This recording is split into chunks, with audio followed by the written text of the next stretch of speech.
When it comes to racing games, I like them simple and old school. So when I heard about Grand Prix Rock and Racing with its top-down old school style, I got excited. As soon as the game had finished downloading, I booted it up and got stuck into my first race, which ended horribly.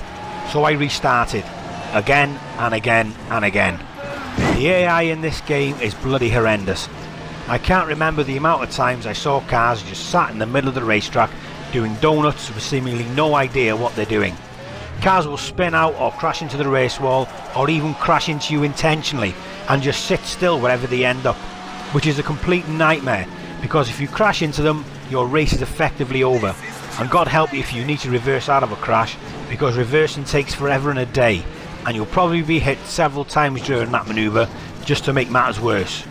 On the other hand, the AI driven cars fly off the starting grid to never be seen again, and their cars stick to the racetrack like glue, and they can take corners at incredible speeds while you'll just spin out. There are a few modes on offer for you to play with: an online leaderboard, a Grand Prix mode, 4-player local multiplayer, and a time trial mode. This game isn't designed for you to win easily. You will have to work hard for your victories here, and nothing comes easy.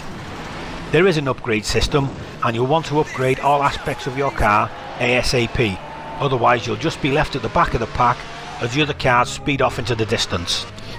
You earn upgrade points by completing races, and the higher you finish, the more points you get.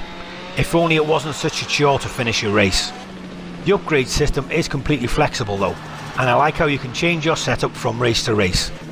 Graphically, Grand Prix Rock and Racing does exactly what it needs to pull off its 1980s inspired arcade style graphics, but after a while everything begins to look the same. There is also an announcer who is constantly shouting encouragement during the race. The first time you hear him it's kind of funny, but then his record gets stuck and he's constantly shouting the same phrases over and over again, and I've yet to find an option to turn the annoying bastard off. Grand Prix Rock and Racing is one of the most frustrating races I have ever played. I'm all for the challenge, but when a game's AI is constantly targeting you, something is seriously wrong. Enjoy Up Games deserves some praise for their upgrade system and old school sensibilities, but that's as far as my praise goes.